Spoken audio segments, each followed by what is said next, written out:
Where we'll start off here is the idea that doing stuff is important. You will always get some benefit out of doing things. When I was in college, I posted this sheet of paper on my dorm door, which guaranteed that people would come up and put their thumb in the hole right there. And when they did, a bell would ring. So the next thing they did was they lifted up the sheet of paper and they found it was just a sheet of paper with Scotch tape on it. What I had done was on the inside of the door, I had a little metal thing that went down, this is the old days, to a vacuum tube gizmo that could detect that I had the field had been disturbed and it would ring a bell. Going on from there, when I got to be, ripe old age of 19 or so, I decided to build an electric car. So I used 20 lead-acid batteries. That's 20 12-volt batteries weighing 55 pounds apiece and cramming them into a Volkswagen Carmen Ghia. This means they were in the trunk where the back seat used to be, where the front was. It was loaded with batteries. You can see them in the front, black and white pictures and all. Moving along, you can see the hair that we had back then and the fine dress style. We were looking over what was going to happen here with this thing. I controlled the DC motors you didn't have the big high power transistors back then. I used silicon controlled rectifiers, big high powered ones. SCRs will turn on to a DC current, but they won't shut off to a DC current. So I needed to do a chopper. So basically you had one SCR and you had another one kind of parallel with it that would fire into a capacitor, and that would choke off the current to the first one and itself if everything went well, which most of the time it did, but once in a while they both lock on, and that's like having your foot to the floor, and no way to stop it. So I became really good friends with the fire extinguisher during these days. I went to Vanderbilt University and we painted the car black and gold, our colors, and we led the homecoming court around. So you can see I got my 10 seconds of fame on the front page of the newspaper there. Now, I thought that you could go on from here. I mean, always the optimist. I went ahead right after school and I formed Rigsby Electric Corporation to build electric cars. This did not become the next Tesla. Obviously, gas was 29 cents a gallon. The only readily available batteries were big lead acid. You couldn't get motors, on and on and on. And I'm not Elon Musk, so that didn't pan out, but which goes to my first point was do stuff, you'll always benefit. Second point is whenever you do things, it probably won't turn out the way you want it to, but that's okay. That's the way life works. Moving on, I had a bachelor pad, which you can hardly see. I mean, that portion of my life's kind of fuzzy anyway. But using some of the things I had, my door switch that I had, I put it on a little table by the sofa, and if you put your hand over on top of the little table, that would trigger a transmitter, and in the back around the corner, there was a coat closet door, and inside there I had like 3 12-volt batteries. I had lots of batteries left over from the electric car, so I could use them for anything. Since I didn't have electricity in the closet, the batteries would do it. My switch on the table would transmit a signal to the hall closet, and a little toy bulldozer screwed to the door would open the door, and then I had a footrest which had a 12-volt battery to run the motors, and this thing with some timers, it would come out and it would work its way down the hall around to the front of the sofa, and it would sit there. And as this timed out, the lights would go dim, and I had a fireplace, but it wasn't a gas one or anything fancy, but I wanted it to go. So I'd have wood set up in it, and I'd have some kindling there, and then I'd have some newspaper. Then there was a cigarette lighter with some matches on it, and another 12-volt battery, which when triggered would fire the cigarette lighter, the matches light up, do this. So whenever I had dates, they got to know that I was, kind of a quirky kind of fella, and this is something they're going to have to, learn to live with. So I did find, finally, a woman who would put up with me, and it wasn't too long till the UPS man came to the door, and there were 2,000 pink plastic Easter eggs, 2,000 bottoms and 2,000 tops. I'd got this idea for making a moisture detector for plants, and working with another guy, and I was using SCRs, which I'd learned from the electric car project. So we wrote up a little booklet with like 200 popular house plants and figured out a gauge, and you could turn the knob on this thing. And I used coat hanger wire and stuff and came up through epoxy. And basically you jam that down in the plant, you turn the knob to the setting for the plant, pour water on. When the light came on, you were in business. You had the right amount of light. Now, this had a 9-volt battery in it. I had to learn how to fabricate stuff, so I would heat some sort of a poker and make a hole for the thing.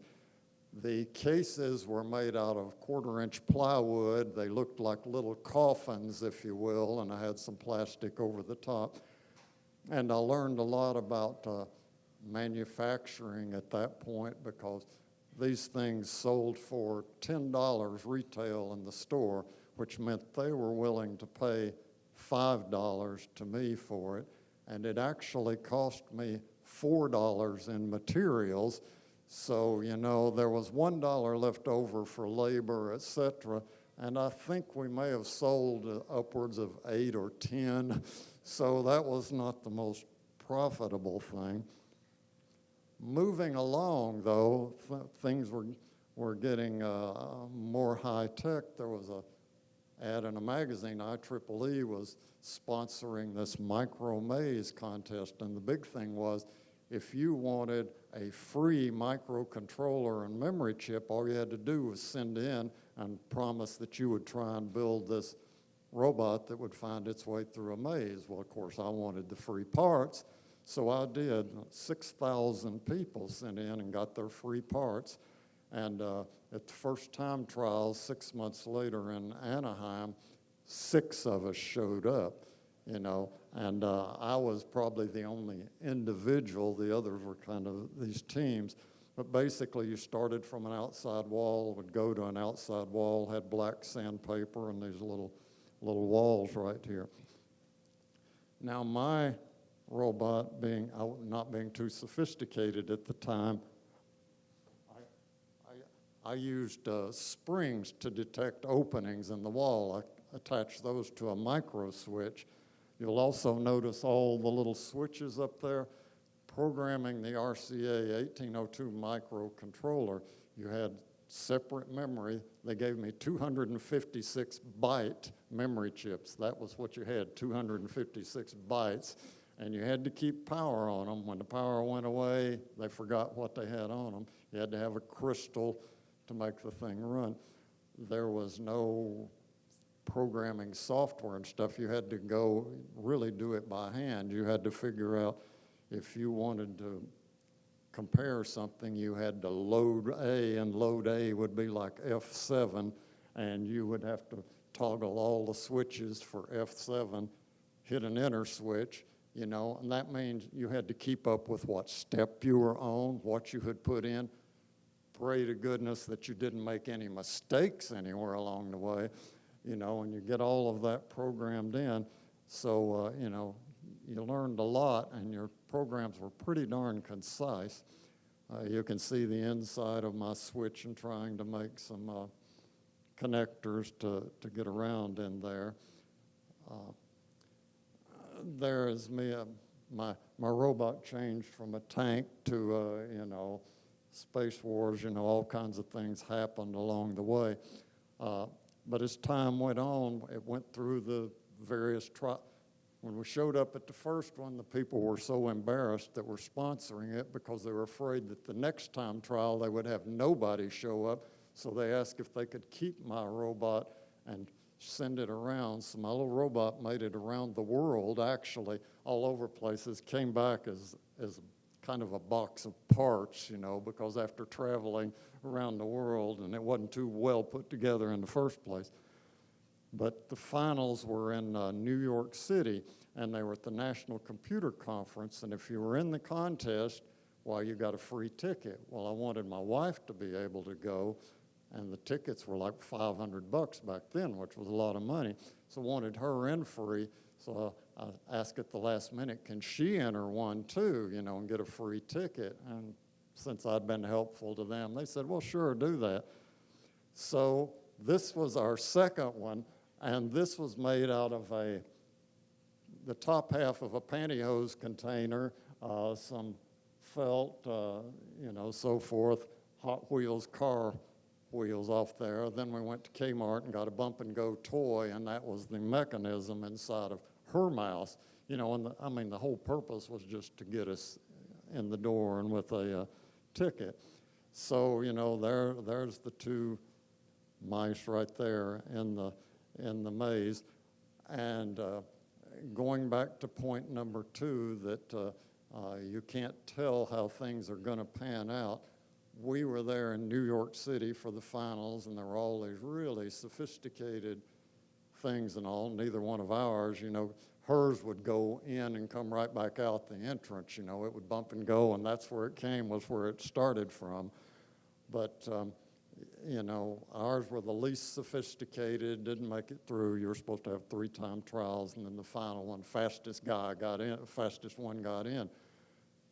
One of the things we and nobody else figured, though, was this was New York City, about a block from CBS. So CBS sent their network crew down, to give somebody their 5 minutes of fame. Well, the 5 minutes of fame went, of course, to the little yellow mouse, because it was the only one made out of fabric and colorful, and it was the only female amongst all of these other people. So, life's not fair. Sometimes it's for you, sometimes it's against you. This right here, my wife is into frogs, and I put this because there'll be a point later on where you'll see the things you do have impact later on in your life. So remember the frog. Okay, you see all the fancy badges here. This is the kind of fancy badges we had back then, that we collected, and I still have it, so I guess that's something, and, no battery problems with it. A little rust, but going on because of my first early adopter syndrome, and we went to the mall one night, my wife, to buy whatever she was buying at the mall, and left me free, unfortunately, to wander on my own. So I went into a store, and they had this Texas Instruments Speak and Spell. Well, I'd never seen anything like it. You pushed buttons on it back then, and it would actually say words, and this was the coolest thing. So I immediately bought one of them and took it home that night, and got the screwdriver and pried it apart, and I had an oscilloscope in my car from my engineering job, so I started figuring out, wonder how this thing works, so I pried it apart and did that and took pictures of it, and I had wanted to be an English major if I wasn't an engineer, so it was English major, engineer, back and forth. I wound up being an engineer.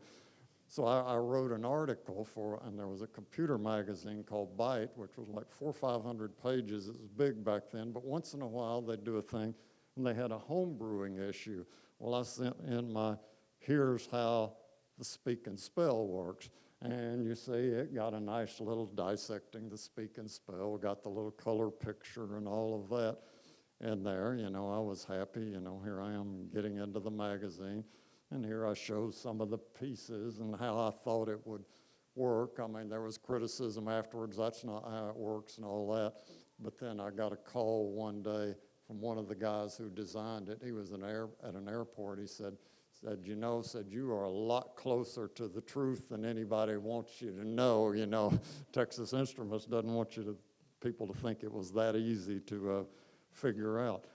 Okay, but this gets important. I mean, the article was in a national magazine, and what that led to was, I'd say 5 or 6 weeks after the article came out, I got a letter from a book publisher saying, would you like to write a book? You know, pick a topic. Well, I'd never heard of that, but it's like, well, sure, I'll write one. I said, how about, you know, I looked around and I said, you know, voice control of computers is something nobody's really doing. I don't know how to do it, but I wrote up a nice proposal saying I could, you know, and in 9 months I'll have you a manuscript.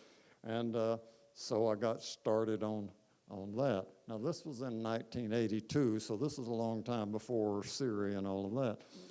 The problem back then, now I had a big old TRS-80 microcomputer. It came with 4K of memory, but I upgraded it to 16 by soldering memory chips on top of each other. For book publishers, there were no, they would not accept dot matrix printout. They wanted stuff typewritten. There were no laser printers ordinary people could do. So I got a IBM Selectric typewriter and a bunch of solenoids that, you know, worked where the keys would be, and the little blue box, it was a kit, I didn't come up with this, it would go into the parallel port on your computer, and it would actually make the typewriter print out pages. Now, the word processing, because you had 16K of memory, there was a basic word processor that would use 10K of your memory. That left you enough for like 5 pages of text, so you could do like 5 pages at once. Then you had to save it off on an audio cassette right here, which was always a tricky thing, volume too high or too low. But at any rate, I managed to get through that. And I even created a little voice control game called Stomper on the TRS-80 using BASIC. Because you had that audio input jack for the tape recorder, you could get in, modify that, and basically any loud noise would cause Stomper to go. Okay, then I wrote an article in a magazine about a talking calculator. Then I got into some first answer selector for games, you know, using some discrete logic, and I showed how that would work. At any rate, this is part of choices, I'm going to say, make a life, because I had now, you know, written an article that led to a book, which was published, and then I got more articles, and I said, hey, I'm pretty good stuff. I'm getting tired of living here in Atlanta doing this kind of a life. You know, I had 2 daughters, ages 2 and 4, my wife and Helen and I, and we decided we don't want this life anymore. Let's quit the job here and move to a beach somewhere. So we looked around and we sold our house, moved to Sanibel Island, Florida. I had no job, so I had to buy a house with owner financing because no bank's going to touch some unemployed guy who thinks he's going to make it. So we got there, and, you know, in the backyard, we had these guys. So, I mean, not only in the backyard, it was a piling house. They would get under the car, they would get in the trash cans, they were everywhere. So I called the city, and they sent out one of the city councilmen. He said, you're a young guy, I'll show you how to deal with this. So he had me get a long pole, you know, and you'd take them and you'd whack them over the head. Said, don't hit the eyes, you don't want to hurt them, you know. So, okay, I don't want to hurt them. So I spent a lot of time whacking these guys over the head with a pole, and you know, it really worked. They pretty soon learned when they'd see this crazy guy coming out of the house with a pole, they'd take off. But, you know, they got into pool. I mean, you know, it was something you learned to deal with. And there were other things, iguanas. I've had some chases and so forth with them too. But we're still trying to make money because I'm down here and I don't have a job and my money's beginning to run down. So it's like, what else could we do? Well, we'd always had this idea of making an animated Christmas window display. So I built one upstairs. Of course, it was a challenge to get through the door and downstairs and all that. But we actually talked a little local shopping center into paying us to have this thing, and we drummed up some business with the TV channels and all to get some publicity for them. And that was the only time that we ever got paid for it, was while I was trying to make money on my own there. And, you know, it became a thing. We put it in the public library of all places. They loved it there. I mean, it made all manner of racket, but, you know, obviously the silent rule doesn't apply to that. The money basically ran out, and I spent some time. I wasn't as successful as a writer as I hoped I would be, and so I wound up cleaning houses, delivering phone books, gift wrapping. I know how to curl a mean ribbon, you know, I worked in a gift shop. And I finally got an engineering job making nearly half as much as I had left in Atlanta, but it was okay. I mean, I was walking the beach every day. I was with my family, you know, I was playing with the alligators. I mean, it was good. But there were various challenges. There were robotic stuff even back then, you know, in the mid-'80s, that Robotics Age magazine, I wrote an article called Raccoon Buster, where I used a Polaroid sonar camera and a toy, and basically what I do, raccoons, in case you don't know, are really adept at getting into trash and stuff like that. I mean, you know, and if you're going to match wits with a raccoon, you know, this is their area. You got to remember that. But at any rate, what this thing would do was once every couple of minutes or so, while the camera, there was a timer, it would trigger and it would focus, and the focusing thing mechanically turned the lens. As long as it was kind of what it saw was infinite, the lens stayed in the position it was. If something was close, the lens would turn. Well, I put a little screw nub on that and a micro switch, so if something got close, the lens would turn, that would trigger the micro switch, the thing would go off and fire its little laser cannons and stuff and scare the robots off, the raccoons off. That was at least the plan. Problem was, of course, it was a battery hog running all of this stuff, so, you know, unless you really wanted to do a lot of charging, didn't do that great. But I mean, I detailed how to do it. You know, it was open source, if you want to call it that. Of course, there's me, and there's the nemesis on the other side there. You know, my daughter at one point, you know, whenever my sister or I get something electronic, my dad wants to take it apart. I mean, that was coming apart. He also likes junk food. Well, we get down.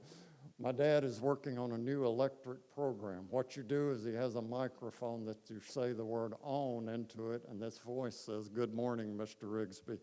So, you know, even the kids were getting into this thing. Moving along and trying to do something different, I got involved in UCLA, the professional program in screenwriting. I applied for that. You know, I was in Florida. It was out there. It was pretty expensive, but I got in. But this was done online in the 90s, and the way that worked was they used like these AOL chat rooms, and we were dial-up, so we'd be people from all over the world doing this, but we were always dropping out, you know, and having to dial back in. But we actually did it, and I came out here for the, you know, to get my certificate and all that. I actually wrote a screenplay called Gotta Win, which was about an engineer who had figured out how to predict the future partially. He could project like 2 or 3 of the numbers in the upcoming lottery. He couldn't give you the whole thing. So, and he died suddenly and left the prediction of 2 or 3 in 2 or 3 weeks. And his buddies found out about this, and they realized, knowing for certain 2 or 3 numbers, well, all you got to do is buy like $200,000 worth of tickets, and you got it. You know, you're going to get it. So, but you know, that's certain challenges there. I actually acquired an agent, and it was shopped around to studios, but it didn't go anywhere. And that's where kind of my third point that I want to make is, I learned in all of this stuff, they have a saying in Hollywood about producers, and that is that nobody knows anything. And what they mean is a producer can spend $100 million on a flop or $3 million on a success. And I'll say that's true in a lot of things. You know, you should take advice and listen to people somewhat, but don't get hung up if somebody says it won't work or it will work. Figure out for yourself what's the truth in what somebody's trying to tell you. Ooh. Well, I guess we'll see right here. Oh. One push. Okay, I purchased an Aibo robot dog back when there were like 2,000 of them, and they sold out in 10 or 15 minutes, and most of them were bought by Bill Gates bought one, but there weren't anything resembling ordinary people. So this people doing a PBS type documentary in France contacted me, and I was, at home, talking to this woman over the internet in France, and I told my wife, I invited a girl from Paris to come over and film us. So she said, okay, she knows these things happen. Of course, they wanted to see it on the beach. Well, that's what you do, is take a $2,500 robot out with the salt and the sand, but, when the TV camera's on, you do that. And, of course, we had it at the library at our Christmas display thing. I created a robot vacuum cleaner and published an article about that 6 months before the first Roomba came out. I mean, it wasn't competitive, and obviously they'd been at it longer than I had. But, it's the sort of thing you could do. I wrote a book on amazing rubber band cars, and we even built a life-size one, a couple of them. Took them to the Austin Maker Faire and gave rides on it there. The way I found out about the Maker Faire in general was I had a literary agent involved with my books, and she was talking to Dan Pink, who's a real big-time author, talking to him about me, and he said, well, that guy ought to, look up Make and the Maker Faire. So she relayed that back to me. So you never know who you're talking to and what will happen. And that book actually got reviewed in the Washington Post, but it's fluky, who knows, who expected that. We got, more of my TV time. I'm always big on grabbing the publicity whenever. This guy came out, he does crazy stuff, and he did a whole morning show, 2 hours in our house, so they were set up outside doing that. We did the 07 Maker Faire. I spoke on ultracapacitors. My editor came, and he spent the day going around and talking to people, and this, I would say, you don't know who you're talking to. He spent 2 days at the Maker Faire trying to find people to write books. He didn't say, I'm an editor, I'm looking for you to do a book. He said, lots of people with great information, he said, but they can't make it accessible. What he means is they couldn't dumb it down enough for people to buy the book. So, anybody you talk to, maybe a venture capitalist, a book publisher, treat everybody nice, That's just a good thing to do. Okay, I mentioned Andy before. Okay, we created something called Froggy World when I got into 3D printing, sort of a Rube Goldberg plastic frog was flipped on a catapult, went up a conveyor belt, rode a seesaw, then a train rode it around, then a giant dunking bird picked him up, put him back in the starting spot. The electric car, obviously I